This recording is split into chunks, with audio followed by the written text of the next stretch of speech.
Whitu tau ki ro whare here here te whiu kua hoa atu ki tētahi kaiako kura kaupapa Māori mōna i tai tōkai i ana tauira tamatāne o tira i tuku taru whakapōwauau hoki ki a rātou.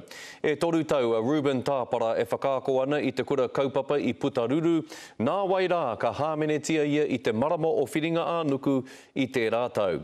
Nā i te kōtia Peata Melbourne i te rānei, no reira kia whakawhiti atu rā tātou ki aia ki roto o Kirikiri Roa Peata.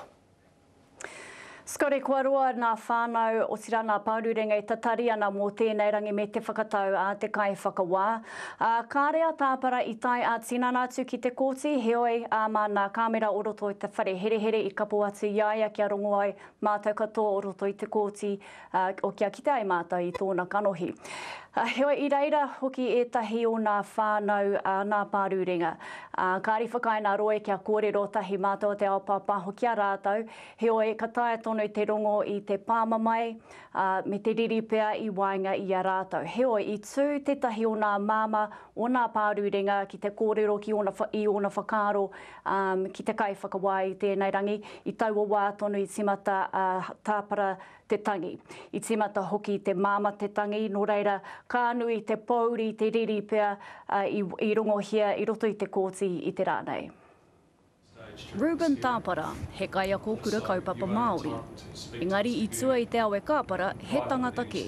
Te tino aroha o te tēnei puari. I konei a Tāpara e whakaako ana i mua i tōna wehinga ki kura kē, ki reira i kitea i wāna mahi kōere tamariki. I te taurua mano mā toru i haere ia me wētahi tauira ki nā mautere kuki airani. He neke atu i te kotahi tau i muri mai, nā tētahi tauira te ki, i te kōrero ai kē a Tāpara ki aia. Engari e ai ki nā whakapae, he tā kirikiri kē tāna mahi ki mua i te tauira me te pātai ki aia kia moi tahi rāua. Ki te kore, ka mekia ia e Tāpara. I kawea e ia e rā kōrero ki te hunga prehimana? Te timuaki kāri e haere ki te prihimana. Heoi ko tā te kai tiro tū mata i tia te kura. Ko te kōrero tamaiti, karakau he hua kua putamai.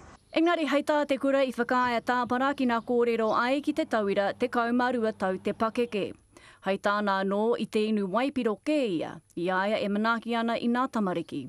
Kāre te kura i hāmene i aia. I taua wā i ahatia Ruben Tāpara.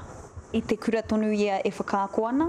I te kura tonu ia i whakaako ana. E ai ki te whakarōputanga kaitia ki kura o Aotearoa. Kāre rātau i ki tēnā whakaketena a te kai tirotiro. Hei tā rātau, kāre hea wangawanga ipupua ke mōna. E ai ki te kauni hira kaiako, kāre rātau i whakamōhiotia. Koe rā hoki tā te tumuaki o te runanga nui o nā kura kaupapa. Kei te tautoko i te whakaaro, me nui ki atu te wāhi o te runanga i roto ngā neke. I te wehena atu o Ruben Tāpara ki te kura kaupapa Māori o te kaukauroa o Pātetere i te tau 2008. Ko tā te kura, he tautoko i tana tono. I tautoko te kura, tā koutou kura i tana tono kia whiwhi tūranga mahi ki tērā kura. Kai te tika tērā? Kai te tika. Kai te tiro te kura ki wā rātai whakahaerena i tēnei take. Nā rātua nōna ingoa mena nā mana tauira ōmua i huatu ki te tari pirihimana. Heoi, koe nei te wā tuatahi kua hea a Tāpara, i te rangi nei i kōrero ia kai te riri ki aia no. Ia rangi ka whakaro ake ia mō ngā he me te taumaha kai te kawehe o nā pārurenga. Kua tae atu etahi kōrero whakatūpato ki aia, me tana mōhio, koera hoki te utu mō te mahi he. I whakapaha atu ia ki nā whānau, i tai atu ki te kōti, i whakapaha atu ia hoki ki tōna ake whānau me te mōhio, i te taumahatanga kai te kawehia e rātau i tēnei wā. No reira, whitu tau te whakatau a te kai whakawā mō Tāpara. Scotty. Tēnā koe pēr te mihiana ki a koe i e nā whakamārama.